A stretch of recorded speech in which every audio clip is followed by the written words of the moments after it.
Boa noite. Vamos orar? Senhor, nós te louvamos porque temos a graça, o privilégio, a honra, o prazer, a alegria de estarmos na tua presença, de ouvirmos de ti, de sermos ensinados por ti, Espírito Santo. Nós te louvamos pela tua palavra. Te louvamos pela veracidade, pela profundidade, pelo cumprimento da tua palavra em cada assunto no transcorrer da história. Nós te louvamos porque tens coisas novas para nós cada dia, independente da necessidade que enfrentamos, independente das batalhas que enfrentamos. Nós temos a certeza, mediante a tua palavra, que tu batalhas as nossas batalhas e estás disposto a nos conceder a verdadeira vitória. Ministra a nós aqui, Espírito Santo, em cada sala onde a tua palavra estiver sendo ensinada, também nesta cidade, em cada lugar onde a tua palavra estiver sendo pregada. Espírito Santo, converte pessoas hoje da prisão, das cadeias do pecado, para a liberdade por Cristo Jesus, para que o teu nome seja glorificado e engrandecido. Nós queremos ouvir a tua voz, queremos ter a capacidade de aprender de ti e queremos ter a capacidade e a honra de obedecermos. Em nome de Jesus. Amém. Cada lição, no final, tem uma tarefa para ser feita no transcorrer daquela semana. Na lição de hoje, para essa semana, decorar João 5,39. Né? Muito fácil. Examinar as Escrituras, cuidar nela ter a vida eterna, porque são elas mesmas que testificam de mim. Facílimo. Né? Talvez a tarefa mais difícil seria a decoração dos 12 profetas menores. Tem gente que faz isso até cantando. Né? Muito fácil. Demos uma ideia de ser em dois para ser mais coeso para fazer a relação. Tá? Lembra que essas tarefas valem 40 pontos. Então vocês precisam repassar essas tarefas um para o outro, para que no dia da prova tenham condição de contar com esses 40 pontos, né? Não são pontos dados para vocês, porque vocês estão se esforçando para isso. Tá bem? Beleza? Temos a aula de hoje, quinta aula, né? Aula número 5. Semana que vem a aula 6 e aí acaba. Na 7ª aula não vai ter matéria nenhuma, não vai ter revisão nenhuma. A gente vai reunir só para fazer a prova, só para fazer o teste. Tá certo? E eu distribuí o questionário para vocês, a prova de vocês está aqui. Essa aqui é a prova de vocês. Não sei se tem outro professor que faz isso, né? Mas tudo bem. Eu estou dando a prova para vocês. Claro que vocês vão estudar sobre isso daqui, vão responder. Minha sugestão, são 20 perguntas, claro que em algumas perguntas tem 2 ou 3 perguntas menores, né? As perguntas são facílimas, muito fáceis. A resposta que é um pouco difícil, né? Mas sempre vai ser assim, tá certo? Brincadeira. Se vocês responderem essas 20 perguntas, com certeza vão tirar boas notas na prova, sem dúvida alguma. Então respondam essas perguntas, qualquer dúvida, pode entrar em contato comigo para a gente tentar esclarecer qualquer dúvida que vocês têm. Claro que posso não saber responder na hora, mas a gente vai pesquisar para dar uma solução para a sua dúvida. Tá bem? Beleza? Aula de hoje, então, as questões e critérios usados na canonicidade da Bíblia. Primeiro, uma revisão, como fazemos todas as aulas. Né? A Bíblia é um conjunto de 66 livros, 39 do Velho Testamento e 27 do Novo Testamento. Essa é a Bíblia oficial. Tá certo? Falamos na semana passada sobre a Bíblia romana, a Bíblia católica apostólica romana, que na verdade tem 7 livros a mais. O Velho Testamento, ao invés de 39, tem 46. 46 livros. Tá certo? Se a nossa tem 39, o dela tem 46, porque tem os 7 apócrifos. Os livros chamados falsos, escondidos ou duvidosos. Tá? A Bíblia começou a ser escrita por mais ou menos 3.500 anos atrás. Demorou mais ou menos 1.600 anos para ser concluída. e envolveu nesse período de mais ou menos 1.600 anos 40 pessoas. Quer dizer, é um número extremamente reduzido de pessoas envolvidas na escrita da Bíblia. Tá? E nós consideramos a Bíblia como palavra de Deus inspirada pelo próprio Senhor. Não tem como nós duvidarmos de nenhuma parte da Bíblia Sagrada. Isso daqui já foi repassado para vocês várias vezes. Se é repassado é porque é importante para a prova de vocês, tá bem? A Bíblia é a verdadeira revelação de Deus para a humanidade, uma coleção de livros. Lembra, de Bíblia vem de biblion, livros, coleção de livros, tá? Ou livros quaisquer, em letra minúscula. Agora, quando escrita em letra maiúscula, significa livro sagrado. Não livros sagrados, mas o livro sagrado, claro que tem essas várias definições aí, tá bom? O autor é o Espírito Santo, o real intérprete e o verdadeiro mestre. Ele é o que nos ensina, ele é o que nos instrui.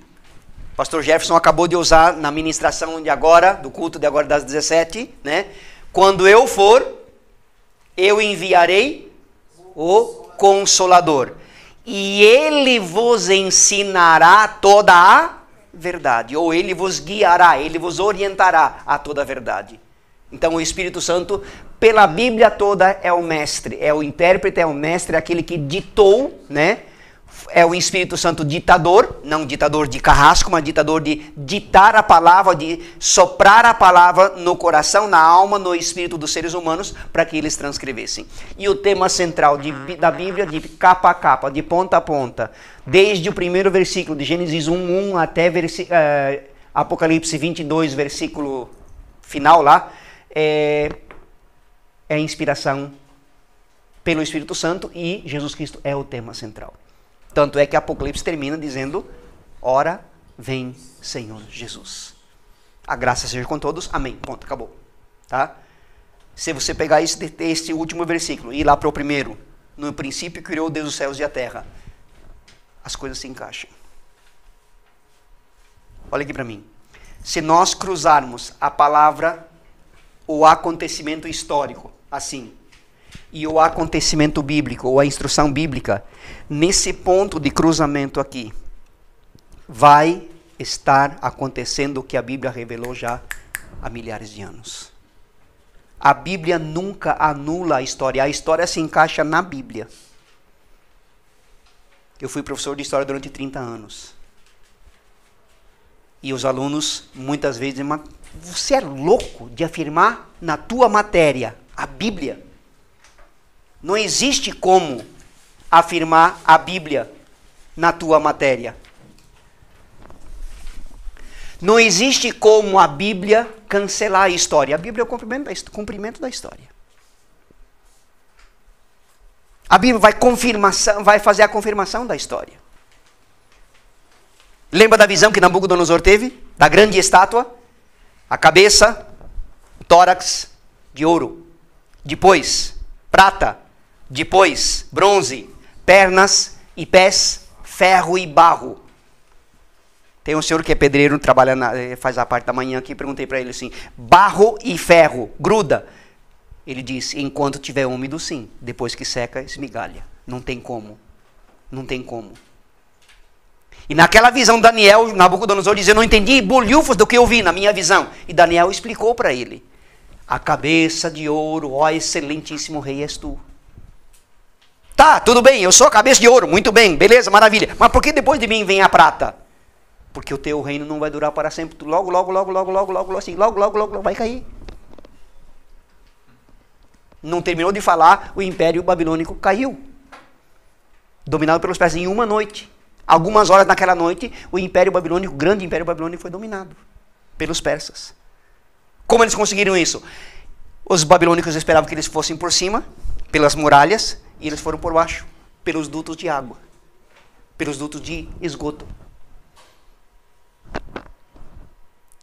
Já tinha estratégia de guerra naquela época. Tá bom, e depois vem a prata, que são os persas. Depois é o quê? Né? A Grécia. Filme 300 de Esparta. Né? Depois, Pérsia não dura muito tempo. A Grécia também não, veio o Império Romano. Barro e ferro. Não tem liga. Mas foi o maior império que existiu de todos os tempos. Cadê o Império Romano? Cadê? A única coisa que sobrou do antigo Império Romano é aquela península em forma de bota, que é a Itália de hoje, que lembra ainda alguma coisa que era o centro da capital do Império Romano Ocidental. E é interessante notar que o Império Romano era tão grande, mas tão grande, mas tão grande, mas tão poderoso, que ele não foi destruído por um inimigo de fora. Ele destruiu-se internamente, foi de dentro para fora. Ele literalmente apodreceu. A imoralidade, a promiscuidade, começando pelos imperadores, tolerado pelo alto escalão do governo, e por aí vai. Então ele implodiu de dentro para fora. E estavam lá dentro os bárbaros, o romano olhava para o bárbaro, eu sou o romano, o Vitor é o bárbaro, eu olho para o bárbaro e falo assim, você não é nada, você é 3 zeros à esquerda, você não tem nenhum perigo. E esses bárbaros dentro do Império Romano, que foram admitidos pelo Império Romano para serem trabalhadores serviçais, braçais, soldados, eles começaram a minar o Império Romano, a base. E ele caiu.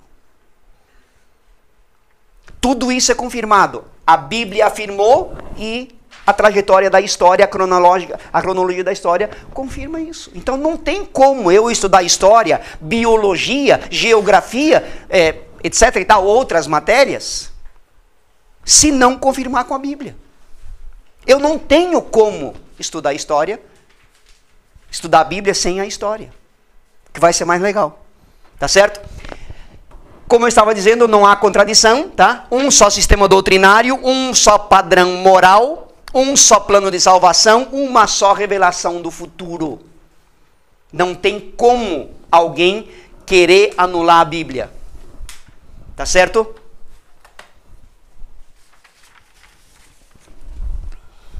Tudo bem? Deus não pode mentir. Hebreus 6,18, né? Diz bem claramente isso. Deus não pode mentir. A palavra dele é a verdade. João 17,17. É confirmado lá em João 8,32. Conhecereis a verdade e a verdade vos libertará. João 8,36. Se pois o Filho vos libertar, verdadeiramente sereis livres. Por isso, seja qual for o assunto, a Bíblia, sobre o qual a Bíblia vá dizer alguma coisa, a Bíblia dirá o quê? A verdade. A verdade.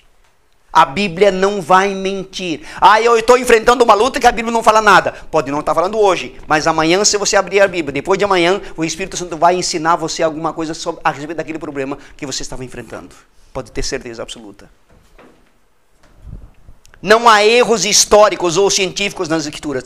Tudo quanto a Bíblia ensina vem de Deus. Por isso, é sem mácula, é sem erro. Professor, nenhuma palavra da Bíblia está errada. Pode ter erro de digitação, mas não erro de significação. Tá certo? Beleza? A Bíblia não é só inspirada, já falamos sobre isso também em outras aulas, ela é inerrante, ou seja, não tem erro, já falamos sobre isso, tá certo? E elas mesmas afirmam elas próprias afirmam ser a palavra de Deus, tá? Nada do que a Bíblia ensina contém erro, porque a inerrância é a consequência mais lógica da inspiração divina. Se é inspirada por Deus, não pode haver erro. Desta forma, os livros apócrifos, chamados apócrifos, foram excluídos. Vamos ver isso alguma coisa mais hoje ainda sobre isso. Tá bem? Em todo o seu conjunto, possui uma unidade tão fantástica, tão fenomenal, tão profunda, tão verdadeira, tão Deus, que só pode ser vista como um milagre de Deus. Tá? Portanto, não é um livro de faz de conta. As pessoas que a Bíblia menciona, as coisas que a Bíblia menciona são reais. Nabucodonosor virou um bicho por alguns meses. Depois voltou à sanidade humana. E ele se refere, durante a sua sanidade, quando retomou a sanidade humana, ele referiu-se àquele período. Quando viveu como animal. Do que ele se alimentou? A Bíblia não fala. Nem eu faço ideia. Nós usamos na NIB uma expressão dizendo o seguinte: onde a Bíblia não tem voz, eu não tenho ouvidos. Onde a Bíblia não tem voz, onde a Bíblia não menciona, a Bíblia pode. Não, espera aí. Estou terminando as aulas sobre a 6ª aula e última aula sobre a história da igreja. E na última aula eu falo alguns apanhados gerais sobre várias denominações da atualidade. E incrivelmente, os adventistas, não pegando aqui uma corrente religiosa para pegar no pé, várias vezes, século XIX, século XX, século XXI, a última vez, se não me engano, foi 2014, os adventistas marcaram dia, mês e hora da volta de Jesus Cristo. Tiveram a petulância, a audácia de demarcar limite para que Jesus Cristo iria voltar. E não aconteceu. Não, adventista. Igreja Adventista do 7º dia. A primeira foi a primeira vez foi a própria apóstola dos adventistas que marcou a data. Só que aí ela conseguiu driblar a situação e disse que quanto à afirmação está tudo correto, menos a hora e o dia da volta. Puxa vida, mas por que não, já que não aconteceu, por que então não admite que ela errou? Tá certo? Então, várias vezes, se não me falha a memória, a última afirmativa dos adventistas de que Jesus Cristo voltaria com data marcada, mês, dia, semana, hora de volta de Jesus Cristo, foi em 2014. Tem coisas que a Bíblia não fala, eu não posso ter ouvidos para isso. Onde a Bíblia não fala nada, eu não posso criar uma coisa que vá satisfazer aqueles que estão participando da minha igreja, só para ter mais agregados. Não. Outra coisa, a Bíblia até hoje, apesar de centenas de vezes, nunca foi destruída. Falei para vocês semana passada sobre missão Portas Abertas. Irmão André, alguém viu alguma coisa a respeito? Chegaste a ver? Não? Entre no YouTube, só para vocês terem uma ideia. Irmão André, missão Portas Abertas. No início do século XXI, ele vai para a China comunista, totalmente proibido de qualquer literatura. Ele leva mais de 280 pacotes de Bíblia. No total, somaram mais de 1 milhão de Bíblias. Com um barco, ele conseguiu driblar a segurança. Ele não, Deus abriu, ele conseguiu driblar a segurança da China e a Bíblia foi distribuída.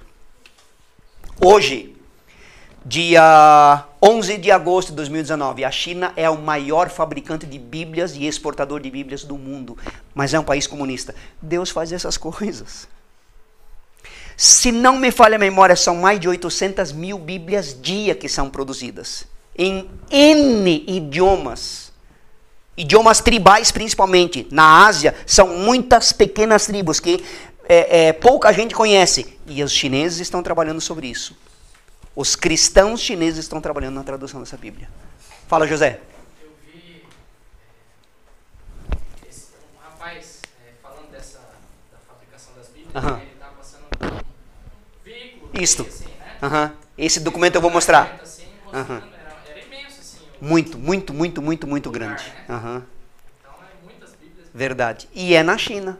Mas por que não nos Estados Unidos? Por que não na Coreia do Sul? Por que não no Brasil? Por que não? Na China. É justamente ali onde a Bíblia é perseguida, onde os cristãos são perseguidos, que ela está tendo o terreno mais fértil de impressão e distribuição de Bíblias da atualidade. Tá? O próprio Jesus Cristo disse, né? Passarão os céus e a terra, mas a minha palavra não passará. Aqui algumas próprias partes das Escrituras que definem a Bíblia como sendo de autoria divina. Tá certo? Várias teorias sobre a inspiração. Já falamos sobre isso semana passada. Período ortodoxo. Qual é a definição? A Bíblia é a palavra de Deus. Ponto final, acabou. É o que nós defendemos, é o que nós cremos. Tá? Período ortodoxo, a Bíblia é a palavra de Deus. Ponto final. Todo o conteúdo da palavra de Deus é. Todo o conteúdo vem de Deus? É. Repito, pode ter tradução de escrita, datilografada, impressa, errada. Mas o sentido do original, dos manuscritos, é a verdadeira palavra de Deus. Período do modernismo. A Bíblia contém a palavra de Deus. Cuida com esses 3 itens, pessoal. Cuida aí. Na 7ª aula. 7ª aula é importante. Tá certo? Modernismo, então, a Bíblia contém a palavra de Deus. Tá?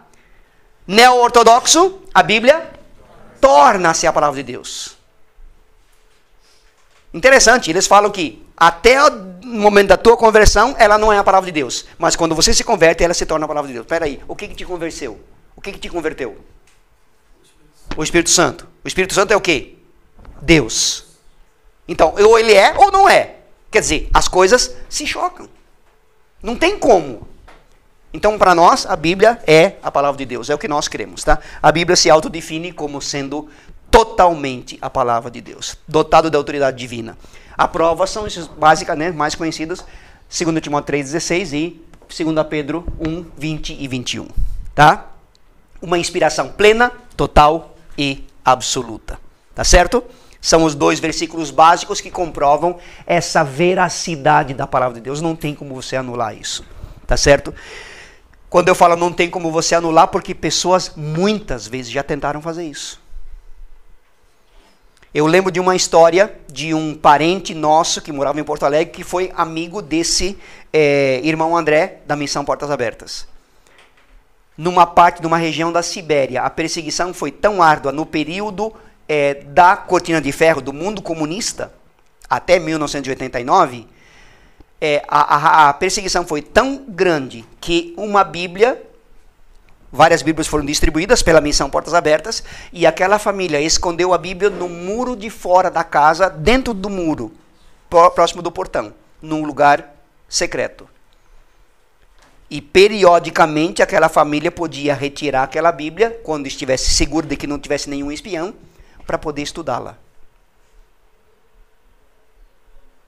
Após a família ter sido executada, eles não encontraram a Bíblia. Décadas depois, quando a casa foi destruída, foi demolida, e a muralha foi demolida, eles descobriram a Bíblia Sagrada intacta, 100% inteira. É isso que Deus faz. A palavra de Deus será preservada. Tudo vai passar. A casa foi destruída, o muro foi destruído, mas a Bíblia permaneceu intacta. Essa Bíblia serviu de exemplo da perseverança do irmão André e da Missão Portas Abertas. Romanos 15:4 diz lá: portanto, tudo o que foi escrito no passado foi escrito para nos ensinar, de forma que, por meio da perseverança e do bom ânimo provenientes das Escrituras, mantenhamos firme a nossa esperança. É isso que a Bíblia faz. Ela ativa a nossa esperança. Tá certo? A palavra de Deus não pode ser anulada porque está envolta na própria autoridade divina. Se anular a palavra de Deus, vai anular Deus. E Deus não é anulável. Né? Deus não é deletável. Certo? Eu não posso simplesmente deletar Deus. Joseir. Eu não posso simplesmente deletar Deus da minha vida. Não existe como. Tá certo? Agora, que livros fazem parte da Bíblia? Como foi que a Bíblia foi definida com 66 livros? O que diremos a respeito dos livros chamados apócrifos? Já falamos alguma coisa na aula passada. Quem lembra de um cara chamado John Gutenberg? Só o Joseir? Muito bem. A imprensa. A imprensa. Isto. Imagina o tamanho de uma folha, né? Seria uma folha gigante. O tamanho dessa mesa. Aqui no lado, aqui vazado, fundinho assim. E ele pegava. John Gutenberg foi o criador dos primeiros caracteres metálicos. Então, cubinhos de madeira com a letra que seria de ponta cabeça. E ele pegava letra por letra e colocava uma letra do lado da outra para formar a palavra. Fixava aquela palavra com pininhos de madeira que eram mais curtos do que aquela peça. E aí, outras letras, outras palavras, assim formou a página. Beleza. Pegava o pincel, pincelava a tinta preta em cima disso, molhava aqueles caracteres metálicos, guardava o pincel, pegava a folha, colocava em cima, tinha que ser em 2 pessoas, colocava-se em cima. E aí pegava a parte de cima, que era a prensa, abaixava, e apertava. Segurava um pouco, voltava. Pegava aquela folha que colocava para pendurar para secar. Essa era a imprensa. Primeiro livro impresso por John Gutenberg.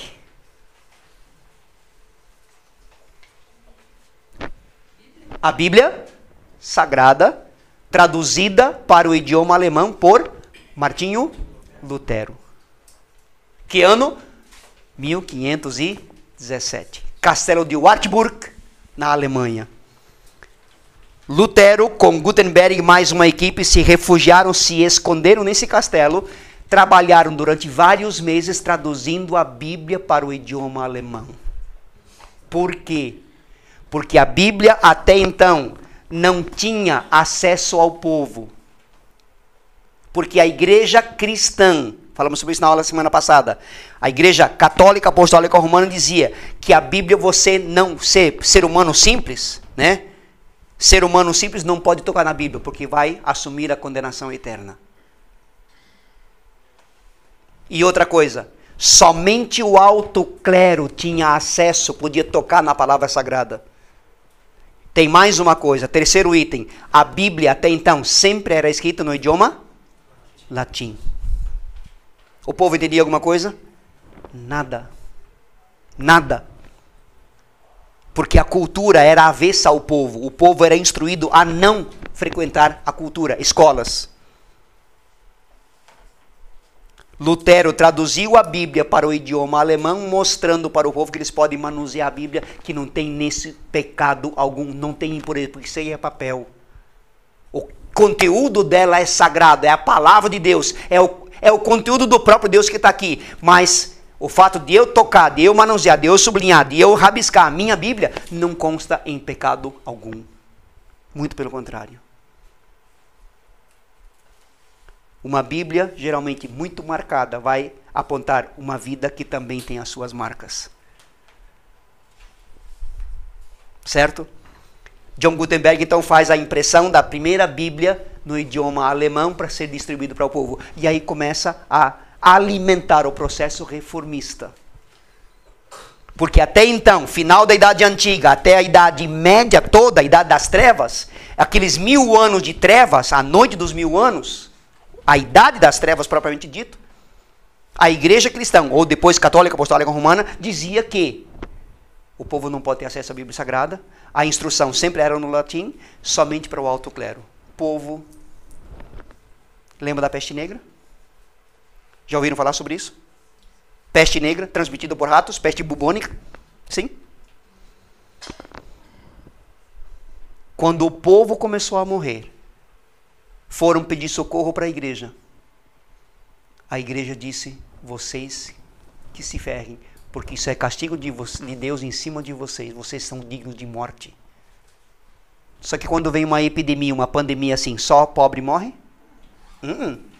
E de repente começaram a morrer ricos. E os próprios agentes do clero começaram a morrer. E eles perceberam que a culpa também estava neles. Era castigo de Deus sobre aquele período.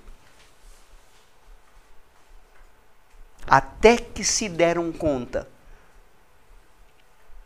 de quantas pessoas morriam, não tinha mais como se fazer sepultamento.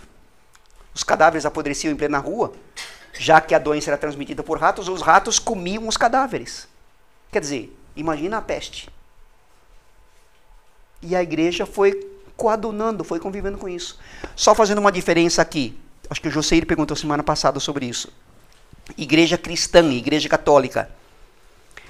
Existe a igreja católica, que significa igreja universal. Agora, eu não posso confundir católica com católica apostólica romana. Certo? Não? Católica, igreja universal, no mundo inteiro. No planeta Terra inteiro. Católicos significa igreja universal. Não da universal, da... não, igreja universal de toda a igreja, tá? Agora, católica, apostólica romana, eles pegaram que a única igreja eram eles. Católica, apostólica romana. E aí deslizaram. Quase até sufocá-la por completo. Graças a Deus apareceu um cara chamado Martinho Lutero que não concordou com isso. Ele era monge beneditino, autorizado a já fazer algumas coordenações de algumas missas em alguns lugares assim menos famosos. E eles diziam, você vai lá e faz isso. Vai lá, demonstra que as indulgências é coisa de Deus. O que é indulgência? Você pode perdoar pecados se cair dinheiro na tua mão. Perdão de pecados mediante fiança. E vender lugares no céu. Pode ter certeza disso.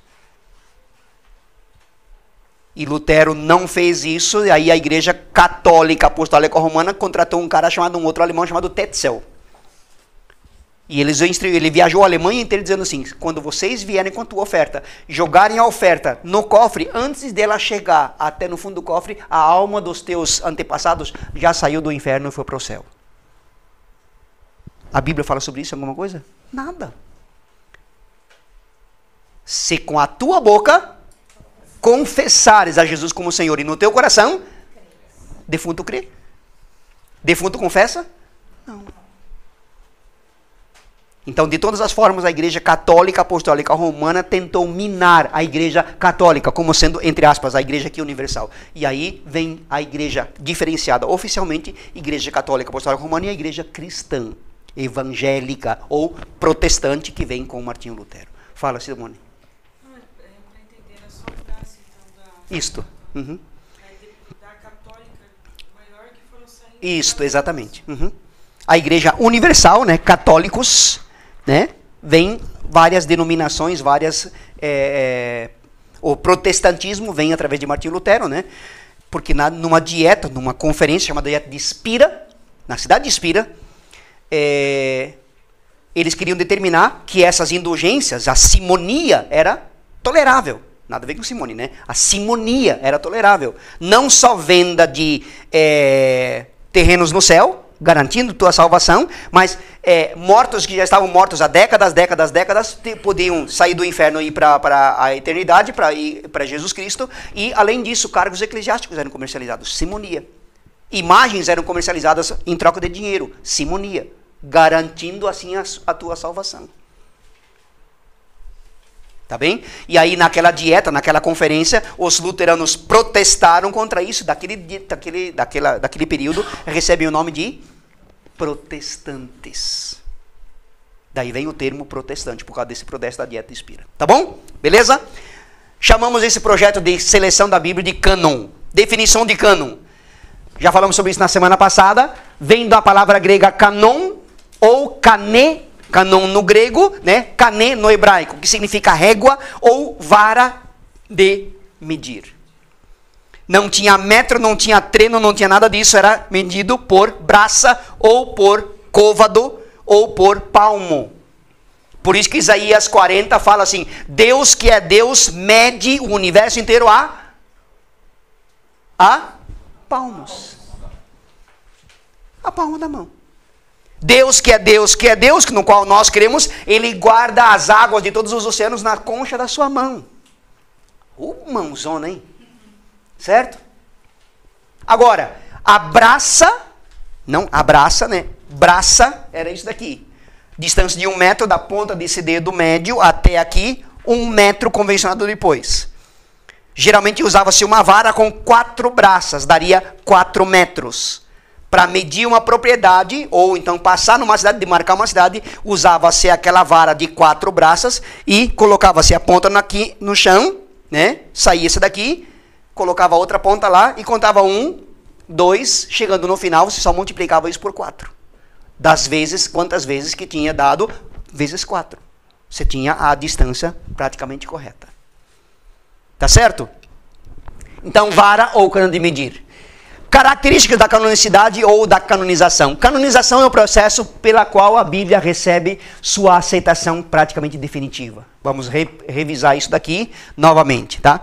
Canonicidade é o estudo que trata do reconhecimento da compilação dos livros que foram dados, tidos, estudados, oficialmente colocados ali na Bíblia, não em ordem cronológica, tá certo? Como inspiração de Deus. Tá bem? Beleza? Agora, se a Bíblia é o cânon, né? Ou a medida pelo qual a palavra de Deus foi estabelecida. Preste atenção aqui. Se a Bíblia tem esse cânon, essa forma de seleção, não deveria ser pela Bíblia que tudo em nossa vida deveria ser medido? Sim ou não? Sim. De que forma eu tenho me alimentado da palavra? De que forma eu tenho usado a palavra? Hebreus 4:12. A Bíblia é uma verdadeira espada de 2 gumes. Penetra até a divisão de alma, espírito, juntas e medulas, e é apta para discernir as intenções e pensamentos do coração. Então não deveria eu medir a Bíblia, a minha vida e todas as minhas intenções, todas as minhas aspirações, todas as minhas vontades pela Bíblia Sagrada? Através dessa canonicidade? A Bíblia contém então a lista autêntica dos livros que são considerados inspirados. Apócrifo significa duvidoso ou escondido ou até inexistente. Em algumas definições de líderes mais radicais, dizem que os apócrifos são livros inexistentes. Ou, em outras palavras, são criação total da mente humana. Tá certo? Livros que não são aceitos como bíblicos. Enquanto que evangelho significa boas novas a respeito de Jesus Cristo. Lembra? O que os anjos disseram quando os pastores foram encontrados à noite? Não temas, eis que vos trago boas novas de grande alegria. Eis que na cidade de Belém vos nasceu o Salvador, que é Cristo o Senhor.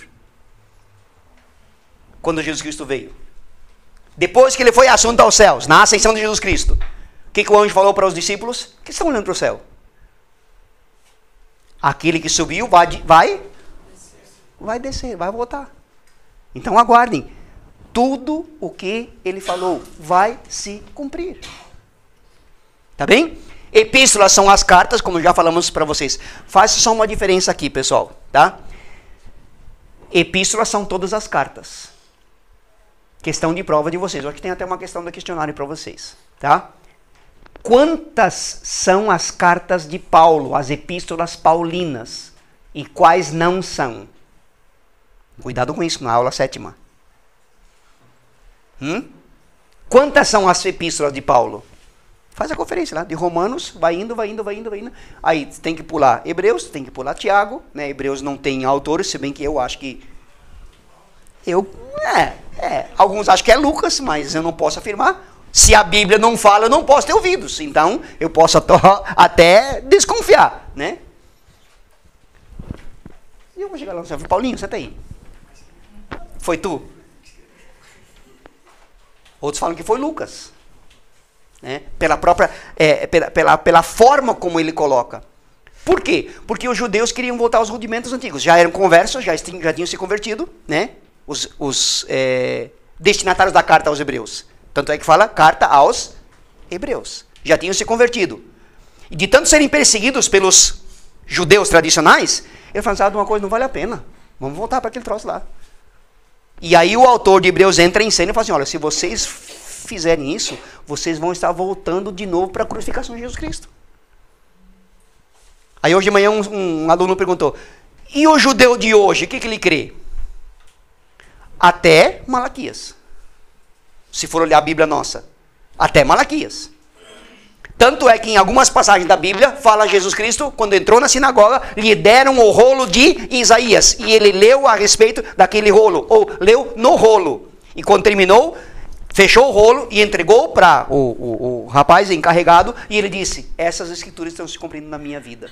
Por isso que aquele pessoal gemia de raiva e quiseram matá-lo várias vezes.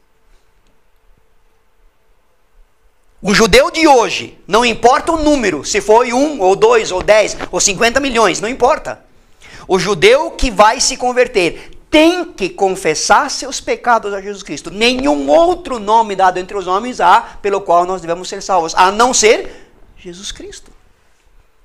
E o judeu tem que se dobrar, é o joelho dele que vai se dobrar, não só dele, de todo mundo, diante do Senhor, reconhecendo a sua soberania, quer seja converso ou não. Agora, aquele que quer viver como cristão, ele vai ter que confessar os seus pecados e reconhecer que ele anulou, os seus antepassados anularam Jesus Cristo, tanto é que o próprio Jesus Cristo diz, né? João, capítulo 1. Versículo 11 e 12. Ele veio para o que era seu, mas os seus não o... Para quem que Jesus Cristo se volta? Para nós, para você e para mim. Para os gentios. Tá bem? Então cuida com as epístolas. Livros não inspirados ou apócrifos são fruto exclusivo do intelecto e vontade humana. Padres, doutores, escritores eclesiásticos, pouco importando. Tem livros apócrifos que são até do século 7 depois de Cristo. Quer dizer, não tem autoridade nenhuma. Ninguém falou sobre isso, tá? É evidente que esses livros chamados apócrifos podem ter citações de acontecimentos verdadeiros, que realmente aconteceram. Sim, mas não são de Deus para o ser humano. Tá? Nós cremos que a inspiração divina acabou com Apocalipse. Quando Apocalipse diz lá, ora vem, Senhor Jesus, a graça seja com todos vós, ponto. Acabou o sopro de Deus para a mente humana, para trazer coisas novas, a orientação do que nós conhecemos como Bíblia hoje. Claro que o Espírito Santo continua soprando, mas soprando por aquilo que já está escrito, já está aqui. E nós nunca vamos ter condição de entender tudo isso aqui, só na eternidade. Mas a gente vai pesquisando, vai estudando, vai lendo, vai relendo, né? Falamos semana passada sobre Salmo 23. O Senhor é o meu? Nada? Por que nada me faltará? Porque eu tenho Ele. Se Ele é o meu pastor, eu sou ovelha. Então nada me faltará, porque eu sou ovelha ou porque Ele é pastor? Porque Ele é pastor. Então a grandeza do pastor que nós temos é muito, muito, muito, muito maior do que a minha necessidade. E outra coisa, qualquer dúvida nunca vai me conduzir a uma distância tão grande do Senhor onde a graça de Deus não possa me satisfazer. Sempre a graça de Deus vai superabundar dentro da minha pequenez. Tá bem? A Bíblia Católica então tem 40, o Velho Testamento tem 46 livros, né? Com os 7 vermelhos aqui, que são os livros apócrifos. Cuida com esses livros vermelhos aqui. Posso pegar a relação e colocar na questão da prova de vocês, para vocês colocarem. Por exemplo, posso colocar 1º e 2º Macabeus, depois vem qual? E agora, né? Então cuida com esses vermelhos. São 7 livros apócrifos, tá? Novo Testamento com 27 livros, tal qual o nosso, tá? Terça-feira esses slides vão estar na mão de vocês. Tá bem? Beleza? Aliás, vocês têm uma questão aí para responder, né? Aí, quem sabe? Tá bem? São 7 livros apócrifos. Tobias, Judite, Macabeus, 2º Macabeus, Sabedoria, Eclesiástico e Baruque. Não confundam Eclesiástico com Eclesiastes. Nós temos Eclesiastes. Na Bíblia alemã, o livro de Eclesiastes chama-se Pregador. Livro do Pregador. Tá certo? Beleza? Eclesiástico e Baruque. Tá bem? Novo Testamento é igual. No nosso, ao todo, são 73 ao invés de 66. Tá? Questão do cânon. Olha o que eu falei para vocês no início. Velho Testamento, 3 motivos. Cuidam com esses 3 motivos aqui, pessoal. Primeiro motivo. Os 39 livros do Velho Testamento que compõem, que fazem o fechamento com Malaquias, já eram aceitos desde o tempo de Esdras. Então não é uma coisa recente. Repito, a Bíblia não está na ordem cronológica. Esdras e Neemias estão antes de Jó. Tá? Esdras, Neemias, Esther, Jó, Salmos. Certo? Então os 39 já compilados, não escritos, mas já aceitos pelos antigos, pelos próprios judeus, no tempo de Esdras. Se Esdras fosse colocado na parte cronológica, deveria ser colocado ali próximo de Ageu. Um pouco antes de Zacarias. Certo? Agora, Esdras e Neemias falam do quê? Pega Neemias como base. Reconstrução dos muros de Jerusalém. Junta isso com Lamentações de Jeremias. Se ela quiser sair, dona Maria Socorro, pode sair. Não? Ah, tá. Tá muito quente? Tá quente? Quer que ligue o ar-condicionado? Não? Pessoal, Lamentações. O profeta Jeremias foi um profeta do período do exílio babilônico. Ele teve a opção de continuar em Jerusalém ou ir para a Babilônia. Ele foi o único que teve esse poder de escolha. Resultado, ele escolheu ficar por um tempo e depois ele vai para a Babilônia. Mas ele escreve Lamentações depois da profecia toda, recebendo de Deus. Ele fica triste. E aí quando ele viu o que aconteceu, ele fica no alto e olha para Jerusalém, destruída. Toda ela, né? E como dizia a profecia, os teus muros, ó Jerusalém, irão cair, e ali não será mais habitação de gente, e sim de chacais, de raposas, de animais e tudo mais. E isso se cumpriu. E ele olha para a cidade, chamada cidade maravilhosa, Jerusalém, cidade linda, agora destruída. E essa mesma ideia toma conta de Neemias lá no palácio do rei persa, e este rei persa lhe pergunta o que aconteceu. E Neemias usa lá no início do seu livro, dizendo assim, eu nunca estive triste na presença do meu rei. Mas eu orei rapidamente, eu fiz uma oração flecha e falei para o Senhor, Senhor, me dá as palavras certas. E Deus através dele disse, como é que eu vou estar feliz se a minha cidade, a cidade dos meus antepassados está toda destruída? E o rei lhe libera para ir lá.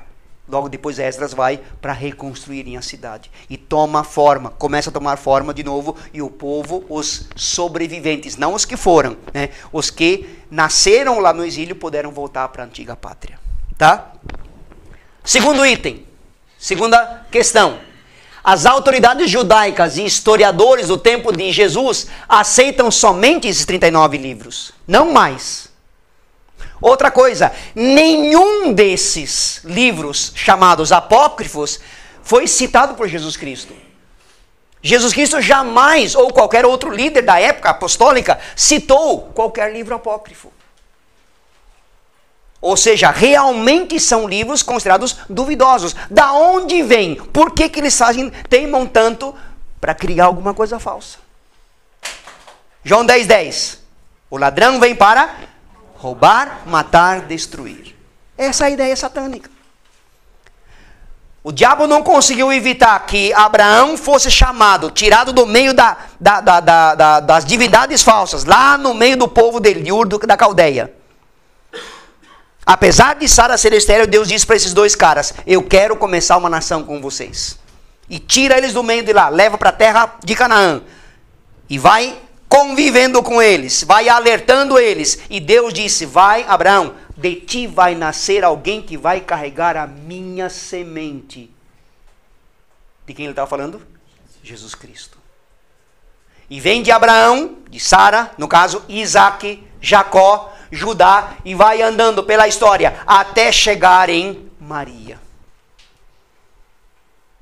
Como o diabo não conseguiu impedir a vinda da semente divina, ele vai tentar impedir que você viva de forma santa. Porque a Bíblia diz, sem santidade ninguém verá o Senhor. E ele vai tentar te corromper de uma ou de outra forma. Por isso que a Bíblia nos alerta dizendo o seguinte, quem está em pé, cuide para que não caia. Cuide, não olhe muito para cima, para baixo, porque tu pode ter uma casca de banana que você possa escorregar. Cuide. Vele. Mantenha os ouvidos acesos. Ore sempre, ore, peça ao Espírito Santo sensibilidade para entender o seu dirigir, o seu toque, o seu falar. Porque no Velho Testamento diz, se você estiver se desviando para a direita ou para a esquerda, ouvirás uma voz atrás de ti, dizendo, este é o caminho, siga por ele. É isso que o Espírito Santo faz hoje. Por isso que a Bíblia nos alerta para mantermos o cuidado de andarmos de forma correta. Tá? Agora, isso foi o Velho Testamento. 3 motivos. Novo Testamento. A igreja primitiva, respondendo à pergunta dele antes. 3 critérios. Primeiro, os livros precisavam ter autoridade apostólica. Lembra de João e Pedro? Quando foram na porta do templo chamada Formosa, quando curaram aquele paralítico, disseram o que para aquele paralítico? Que pedia esmola. Eu não tenho prata, nem ouro, mas o que eu tenho, eu dou. Em nome de Jesus Cristo, levanta e anda. E aquele que era paralítico de nascença começou a pular, a pintar, a bordar e dar cambalhota de felicidade, porque havia sido curado. Depois de questionar aquele cara que foi curado, ele disse para os líderes, que estava interrogando o cara: como é que você conseguiu isso? Não sei. Eu sei que aqueles dois homens me disseram isso e aconteceu. Inquiriram Pedro, olharam para os dois, ouviram o que eles tinham para falar, falaram a mesma coisa que ele havia dito. E aí eles, líderes judaicos, têm uma definição.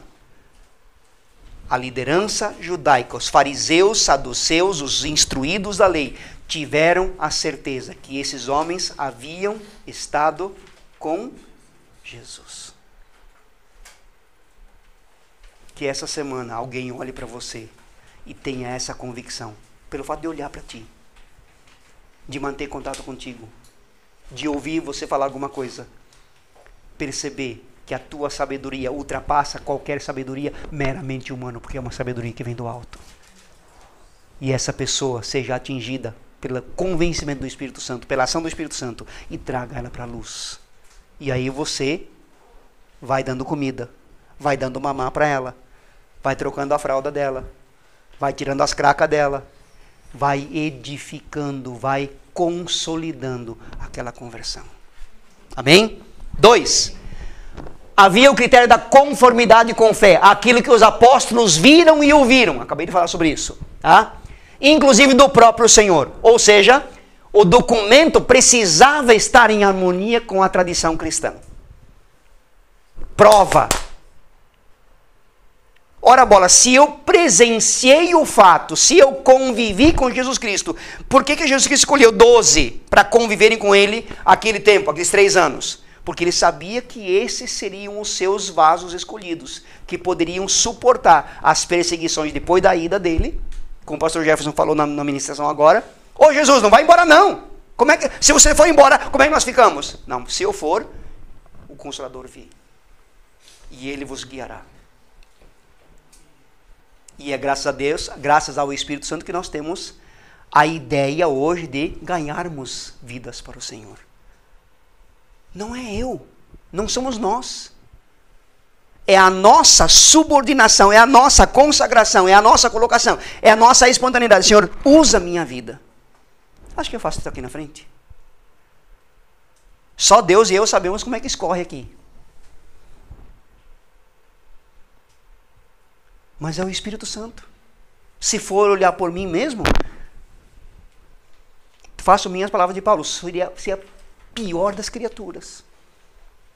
Terceiro item, procurava-se estabelecer um documento especial de aceitação e contínuos por toda a igreja. Se tem autoridade apostólica, e a grande maioria dos apóstolos eram judeus, que viram, ouviram, presenciaram e depois ensinaram o que haviam visto, ouvido e aprendido, significa que tem autoridade, não tem como negar. Tudo bem? A verdade pura e simples é, todos os livros do Novo Testamento entraram no cânon tal qual está hoje, porque não havia como impedi-los de entrar, porque tinham essa autoridade apostólica. E por isso os 7 apócrifos ficaram fora. Tá certo? Os 7 livros apócrifos foram escritos tempo depois de Jesus Cristo, dos 4 evangelhos, séculos 2 a 7 depois de Cristo. Ora, Jesus Cristo viveu do ano 0, né, até o ano 33, e aí subiu, e aí começa a ser estabelecida a igreja. Só que isso foi previsto pelo profeta Daniel. Lembra da estátua novamente? Ouro, prata, bronze, barro e madeira. Ferro, desculpa. Barro e ferro. Ferro e barro. Viu a influência errada aí? Né? Viu? Tá cancelado.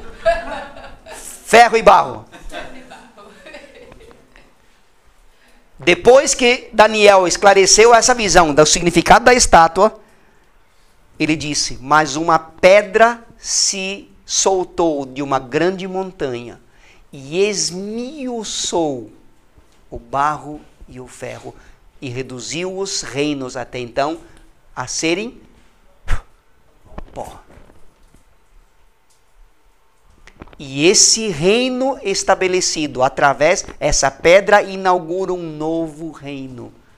E esse reino jamais será dominado por outro reino. Que reino é esse? A igreja. Tu e eu. Fazemos parte de um reino que jamais será dominado, porque essa é a promessa de Deus. Tu podes até ser dominado, pode ter até uma escorregada, mas a igreja estabelecida nunca será destruída. Por mais difíceis que sejam as perseguições. Coreia do Norte. Ano passado houve uma meditação, acho que vocês lembram dela, quando casal de seminário com 2 filhos na Coreia do Norte foram presos. Praça pública. Foi colocado um tipo de uma piscina e a família foi colocada dentro daquela piscina.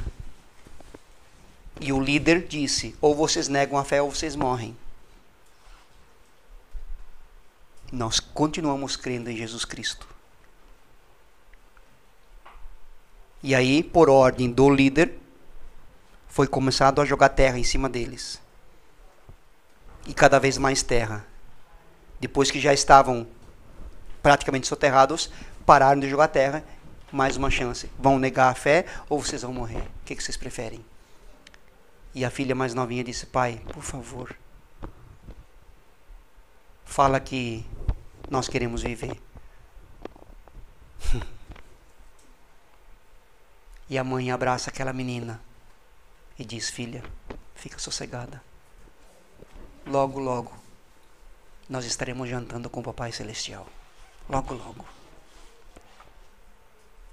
E foram mortos os 4. Agora, o exemplo desse casal fez com que os algozes se convertessem. Em plena Coreia do Norte. Quando eu li aquela meditação, eu falei: ainda bem que é lá, porque se fosse comigo...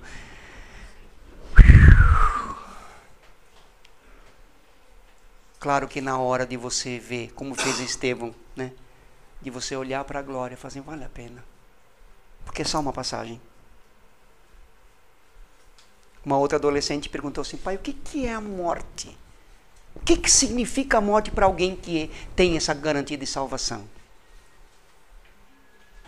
Aquele pai, muito sabiamente, fez aquela oração flecha, assim: Deus, agora me ajuda. Ele falou assim: filha, você está na sala, nós oramos no sobrado. Você está na sala embaixo, assistindo televisão. Você está vestida ainda do jeito que você entrou em casa e você adormeceu. Depois de horas eu ouvindo você dormir, mas o lugar de você dormir é lá em cima. Então o que o papai fez? Te pegou e levou a escada acima, trocou de roupa, colocou na cama, te cobriu direitinho. Você dormiu aqui embaixo, mas amanheceu lá. Isso é a morte para aquele que tem certeza da salvação. Definição clara? Claríssima. Tem outras tantas melhores. Tá certo? Para concluirmos a nossa aula, não resta nenhuma dúvida que as Escrituras chegaram até nós praticamente com todos os conteúdos originais. Aquilo que nós temos na nossa Bíblia são os manuscritos, muitos deles oficialmente catalogados e confirmados no Mar Morto, tá? O Novo Testamento não só sobreviveu em número maior de manuscritos, mais do que qualquer outro livro da Antiguidade, mas ele tem uma pureza de 99,5% daquilo que contém os originais. E aqui os apócrifos se excluem. Eles se auto-excluem. Eles não se encaixam aqui. Porque quando perguntaram para um filósofo, para um eclesiástico, para um líder daqueles que escreveu um dos apócrifos, vamos supor aí Baruque, da onde você tem? É que me contaram, mas da onde você tem essa? Contaram de tal povoado. Foi em tal povoado, quem te contou? Não, aqui ninguém não sabe de nada. Então não tinha base. Então eles se auto-excluem disso daqui. Tá bem? 10 coisas que a Bíblia diz a respeito de si mesma. Só para informação de vocês. Número 1, a Bíblia é a palavra de Deus, sendo bem mais do que um livro humano, né? Tessalonicenses capítulo 2, versículo 13. Também agradecemos a Deus sem cessar, pois ao receberem de nossa parte a palavra de Deus, vocês a aceitaram não como a palavra de homens, mas segundo verdadeiramente é, palavra de Deus. 2. Deus usou autores humanos para escrever a Bíblia. 2 Pedro 1:21, já falamos sobre isso. 3. A Bíblia é um guia que capacita as pessoas a encontrarem seu caminho de vida. A tua palavra é lâmpada para os meus pés e luz para o meu caminho. Lâmpada e luz não é a mesma coisa? Como não? Quem um dia, dos mais antigos, já dos mais grisalhos, né? Otávio, né? Seu Joseir, Dona Leide, Neri, né? E Dona Lore, né? Quem já usou o farolete? Foque, segundo o gaúcho. Né? A lanterna com de pilha, né? Você compra aquela hoje com aquela luz clarinha lá, vem da China, que é uma potência, duas semanas depois quebra, né? Não tem mais jeito. A lanterna, né? Lâmpada para os meus pés, é a lanterna. Você olha, aquilo ilumina onde você pisa. Se você fosse, né? Joseir, na lugar que ele morava, chegava a visita às 10 horas da noite, os parentes de longe, lá do Rio Grande do Sul, de Santa Catarina, lá do Espírito Santo, sabe Deus de onde? A mãe dizia assim, vai na casa do fulano do vizinho tal, pega um pão emprestado lá. Depois da manhã eu devolvo. Sai Joseir, 10h30 da noite com a lanterna, para descer o barranco, para ir na casa da vizinha, para pegar um pão emprestado. Ou voltar na escola, né? Sozinha também. Lâmpada para os meus pés, é aqui. Luz para o meu caminho, a luz do carro. Clareia lá na frente, você vê distâncias longe. A lâmpada aqui, para clarear onde é que você pisa. A luz para o caminho é o caminho todo iluminado. Essa é a palavra de Deus. 4. A Bíblia ensina o caminho da salvação. 2 Timóteo 3,15, né? Depois vem o 16, que toda a Bíblia é inspirada. A Bíblia é necessária para a própria vida. Nem só de pão viverá o homem. Precisamos da palavra de Deus para sobreviver. Eu não tenho como resistir se não for pela palavra. 6. O objetivo da Bíblia é capacitar pessoas para viver o cristão. 2 Timóteo 3, 16, 17. Já vimos isso também. A Bíblia é a força viva na vida das pessoas. Hebreus 4, 12. Espada de 2 gumes, penetra a divisão de alma, espírito, mente e assim por diante. Juntas e medulas.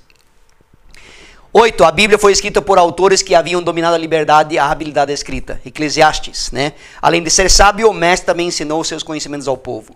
9. A Bíblia é estável, atual, permanente e eterna. Isaías 40, versículo 8. A palavra do nosso Deus subsiste eternamente. Passarão os céus e a terra, mas as minhas palavras não passarão. Marcos capítulo 13, versículo 31. E número 10, a Bíblia é acessível para nós. Deuteronômio capítulo 30 fala bem claramente sobre isso. A Bíblia, a palavra não está lá no céu, não está além da montanha, não está lá no fundo do mar, mas está onde? A palavra está bem próxima de vocês, está em tua boca, em teu coração. Por isso vocês poderão lhe obedecer. Ou seja, tu não tens desculpa para não obedecer a palavra.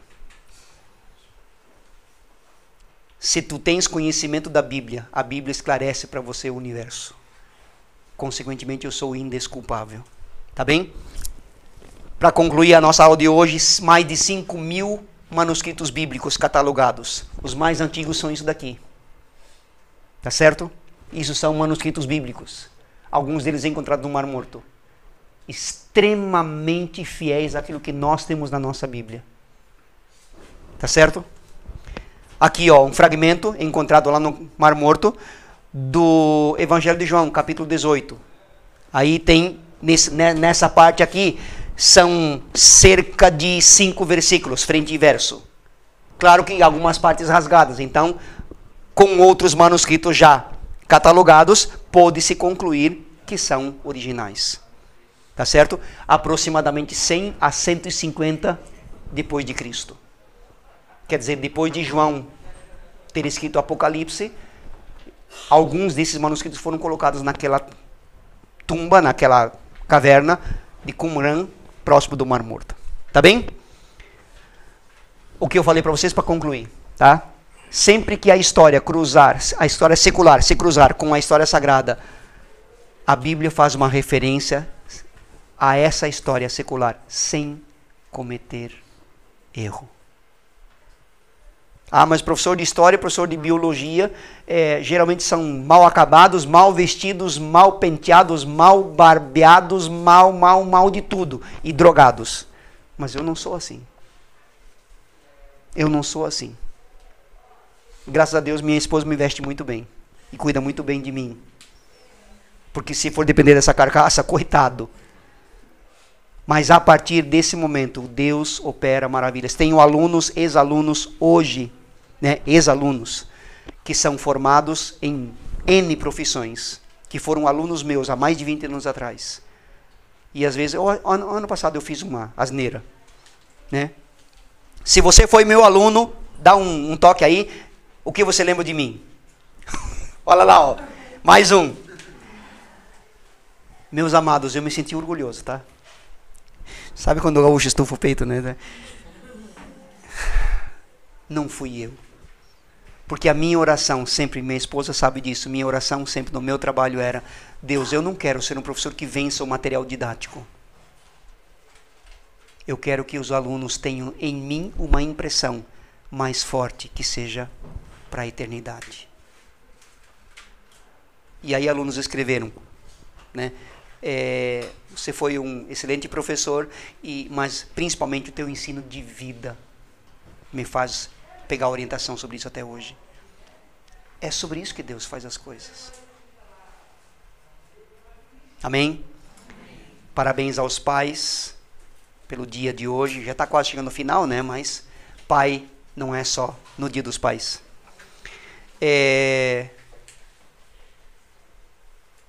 Cativem os filhos de vocês, independente da idade.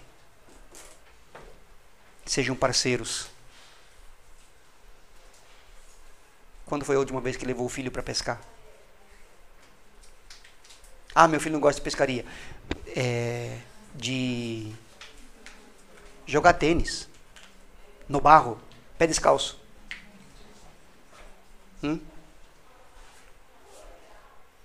Vamos orar. Pai, obrigado pela tua palavra.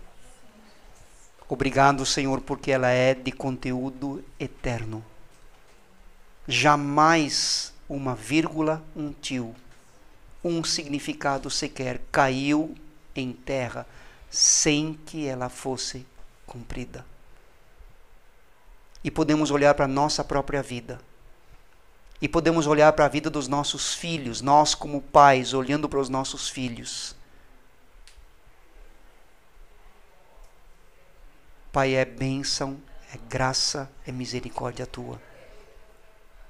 Ensina-nos, Espírito Santo, a resplandecermos para aqueles que, de uma ou de outra forma, são nossos descendentes, a resplandecermos a tua presença, antes e acima de tudo, para que tu sejas glorificado e adorado. Cuida da tua igreja, cuida de cada um desses homens, dessas mulheres, desses jovens, a cada instante dessa semana, para que em cada tarefa, em cada momento, os teus anjos estejam acampados, nos livrando, nos conduzindo, provendo para nós aquilo que nós necessitamos. Sem ti somos nada. Cuida de nós, pedimos em nome de Jesus. Amém. Deus abençoe.